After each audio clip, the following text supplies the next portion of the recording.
Everyone, welcome back to the channel on the college process. Once again, I'm Ed from Principia Prep. And now that today's Friday again, we're going to go through all the questions you guys left on the channel here to make sure everyone's questions are answered. Once again, if you're new to the video here watching this today, we do every Friday a webinar answering all the questions you guys leave on the channel here with any videos here. I'll answer all your questions throughout the week, all the way on Friday in a video and then post it on YouTube so everyone has the answers to their question. That being said, once again, same format as before. I'm going to go through all different questions here. I'll only be answering questions. I won't be kind of just, talking about statements, that kind of stuff. So if you guys say something like nice channel, nice video, or any other kind of dialogue, I won't be reading those. I'll just be reading the question. And then the question I'm reading, by the way, is addressing the video on the right. So if you look on the right-hand side, that's the video that the question is coming from. Just kind of give you some context of where the question is coming from. Now, right at the bat, let's start off with the first question here. Coming from Naia Watkins here. Is it good to pay someone to find scholarships? Now, the answer for me is typically no. It doesn't really make sense to pay anyone for scholarship searches or to help out with finding scholarships, mainly because of the fact that you can essentially just find the stuff on your own online. Want more help, I guess, with the scholarship stuff? I do have this specific video. I'll post it right here. The 3 different types of scholarships and then basically how to go out and obtain them. If you watch this video here, Nia, this will help you understand essentially what scholarships are out there and how to go about getting them right now for yourself, both at the college, at the local level, as well as also online. In the video I have here, it's in the description down below, by the way. Okay, let me go to the next question here. Why pay now if it's going to be refunded back? Okay, this is dealing with the last student loan forgiveness video I did. Now, one of the things I talked about within the video is you might want to consider paying back some of your student loan debt and or if not a big portion of your student loan debt on the federal side I was talking about in the video. And the reason I'm considering paying back some of it is because of the fact that if I'm not at the $10,000 threshold or the $20,000 threshold, the amount that you're supposed to be giving back, depending on your situation, refunded back from the U.S. Department of Education for your federal loans, let's say that you owe $30,000, then I would be aggressively paying down at 30 to get me down to the 20 limit or the 10,000 limit until we wait to see what happens with the courts. I also would consider having either a savings account on the sidelines or paying some of this debt off, even if you fall below the $10,000 or $20,000 threshold, because of the fact that it's already indicated they will be refunding back anyone as long as it goes through the federal student loan forgiveness. They will be refunding you back. Let's go to the next question here. Next question is, can you clarify the year time frame that would, this is Mary's question here about the last video I made for student loan forgiveness here. Can you please clarify the year time frame that would apply to be eligible for the $10,000 of student loan forgiveness through?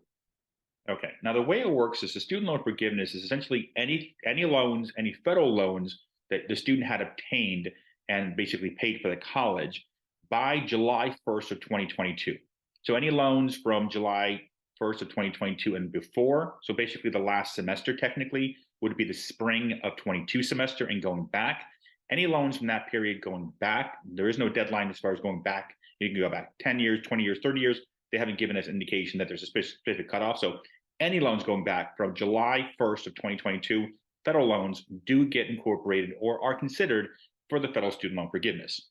Okay, let's go to the next question here. Let's see here. I really need help. I'm currently paying $1,000 a month out of pocket due to my college student incorrectly filling out the FAFSA.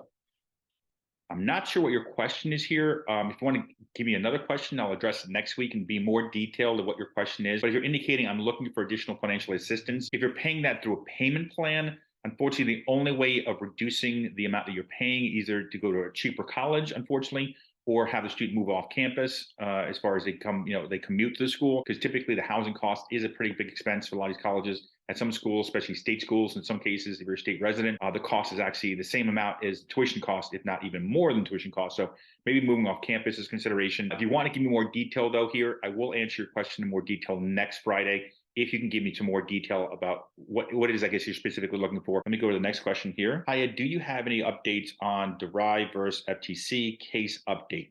Now, you're talking about the different colleges, the for-profit colleges, call it, the online colleges, so on and so forth, that were essentially, in some cases, looked upon from the U.S. Department of Education as misleading their students and has been giving students basically across the board almost for a lot of these online colleges and for-profit colleges the money back or forgiving the loans automatically. This is a different part of the student loan forgiveness, by the way. This is already something that's already gone through. If you are in that mix, what I would do is I'd contact your lender. And by contacting your lender, not your lender, sorry, I would contact your servicer. Your servicer, which is right here, I'll show you the list of the servicers here. Of your servicers here, the servicer should be able to tell you whether or not your loans, based on what school you went to, whether it's an online or for-profit college, is is in the mix of the schools that they are giving student loan forgiveness or automatic student loan forgiveness, call it. Go to the next question here. Okay, next question here we have from Leo from just a day ago, from fake student loan scams. Okay, this is basically from people calling you or emailing you, pretending to be part of the U.S. Department of Education to try to establish you for student loan forgiveness, which unfortunately are just scams. They're not actually working with the student loan forgiveness people whatsoever. So how do they get your information?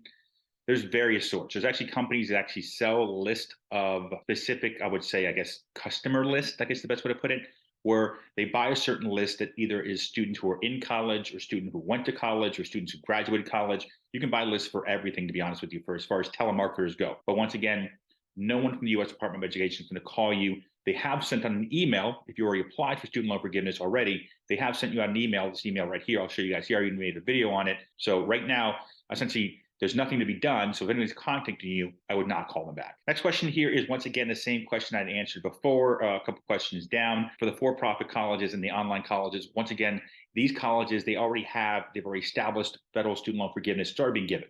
So once again, for this individual here, Bochito 16, what I would be doing is contacting your servicer. Once again, here's a list of the servicers. Contact your servicer and ask them, is the degree that I got from this specific for-profit college or online college already part of the forgiveness? Because a lot of colleges, especially the for-profit colleges and the online colleges, they've already given the loan forgiveness to you guys. Here we go. Next question here. How do you think the Supreme Court will rule on the appeal?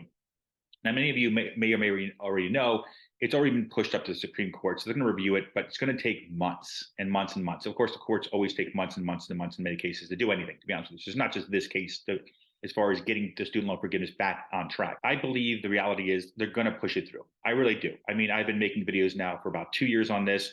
I was very skeptical about this whole thing to begin with. I was probably one of the people in the beginning who said, probably not going to be possible. But the more I read, the more I saw the CARES Act and everything else has kind of come through. I've seen that it is possible. If you watch my actual first video on this entire thing, which is essentially now almost 3 years old at this point in time, this video right here, if you guys want to watch it, in the description down below, I actually addressed the video explaining the entire federal student loan forgiveness process literally 3 years ago and how it would likely fall into place, what would happen, what would not happen, so on and so forth. So you want to watch this video back when I did this video here, that I did believe the $10,000 loan forgiveness was going to happen. I still do. I never thought 50,000 was going to happen. That number was just way too high. And if you watch the video, I go in detail why I came up with the idea that I do think back then and even now, the $10,000 loan forgiveness is going to happen and was going to happen back in the day when I talked about the 50,000 was never going to happen. But I think we're still on course where there's still a very good shot. I think it's going to go through. And hopefully it does, because it does help a lot of people. It doesn't help me out or my wife. We don't have any loans. We paid our loans off years ago. So everyone, some people comment, well, you want it because you want a refund. I'm not going to get any refund. I paid my loans off years ago because we had to for other reasons. But the reality is I'm not getting any benefit from this. Me providing information and me hoping for the student loan forgiveness benefits me in no way, by the way. Okay. That being said, let's jump back on here. Answer a couple more questions here, guys. Let's see what else we have here. All right, so here we have Rob's question. By the way, Rob posts a lot to our channel. I appreciate it, Rob. I've known Rob for a very long time, so he's seen me a couple times live, I guess, when I do the high school presentations as well. Now, when it comes to the students in college, I will actually make a video on this just to make it easier for you guys out there who are looking for additional scholarship help when your student is in college, because I know once you get in there, most of the schools won't increase the scholarship you've already gotten, but there are avenues to get more scholarship money, either from the college or outside sources. So, Rob, I will make a specific video here for you and everyone else, obviously, watching the channel on how to get additional scholarship money when your student is in college. Okay. Let me go to the next questions here. So this question here, I submitted. So this is talking about, does your home affect your financial aid? So let's see what Raj has to say here. I submitted my FAFSA a month back, and now I have paid off 35% of my mortgage using savings reported on the FAFSA. Should I now update the FAFSA? Unfortunately, you cannot update the FAFSA. I mean, technically you can update the FAFSA, like you can go in there and change the income, change the assets and everything else. But the reality is the FAFSA indicates, and the question says on the FAFSA form, the date that you're filling this form out, how much you have in checking, savings, investments, etc. So it's as a date you fill out the form. Unfortunately, what you should have done, unfortunately, I talk about this in a lot of videos, if you knew you were going to be spending the money down, you should have already reduced it before you put it on the FAFSA. Now, you can go in there and make a change, but if it's a significant change, you're going to make a red flag happen. It's basically the red flag situation is they're going to ask you for documentation. And what I mean by documentation, they're going to want to know, why did your assets just drop down that amount, especially if it's a large amount, 10, 15% or so dropped from the first time you filled out the FAFSA just a month ago. They're going to want to know why this is a big drop, especially when it comes to investments. So it's something to consider. Yes, you can make changes, but it might be an issue, I'll put it that way, okay? Let me go to the next question here. Can you do a video on how work study can affect financial aid for second year in college? Now, this is interesting. I don't actually have a video on work study. So you want to watch this video here, mirror art here. If you actually want to watch the video I have, this is actually the video here I have on work study. Down below, once again, in the description is the video link for this, so you guys can go see it. When it comes to work study, the benefit of your student doing work study is they don't count it towards financial aid consideration. So work study is basically, it will still be taxed. There's still taxable income the student makes. But as far as the school where they work, if they're doing work study, it's not used against you for financial aid purposes. So them doing as much work study as they want is not going to affect whatsoever your financial aid situation. So it's good to do the work study, by the way. Let's go to the next question here. As for Monica here, hi Ed, my daughter is a graduate student, is getting a fellowship for her graduate degree. Should she be filling out a FAFSA? Yes, she should also be doing a FAFSA, because the reality is there is financial aid available for grad students. There's not a ton, and it's rare, it's difficult to get, but you want to start off, like the video says here, 3 reasons why everyone does it, the FAFSA form. You want to do the FAFSA form because you don't know what the school can or can't provide you. So you want to do the form just in case to see if there's any availability other than loans, of course, because they will automatically give your student federal loans of at least $20,500 if you're a graduate student.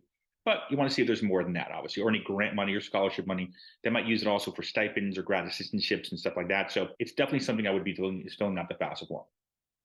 And then next question here. When is the deadline to apply for FSEOG, since my son already put it on the FAFSA form?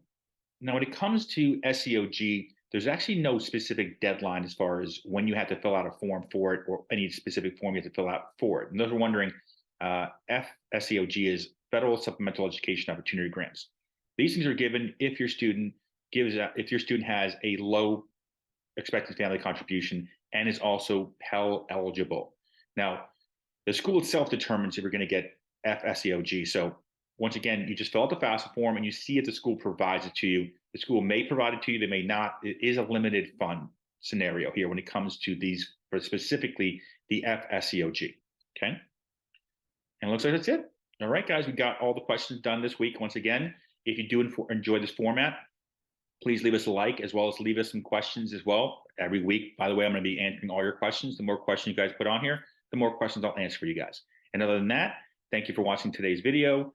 On the screen is my contact information. If you guys need help with any of the college process or the financial aid process or admissions, etc., just feel free to reach out to me. That's my cell phone number and my email. I do sit down with families on a one-on-one basis to help out through Zoom. So if you need help, just feel free to reach out. And other than that, thank you for watching today's video. Once again, my name is Ed from Principia Prep.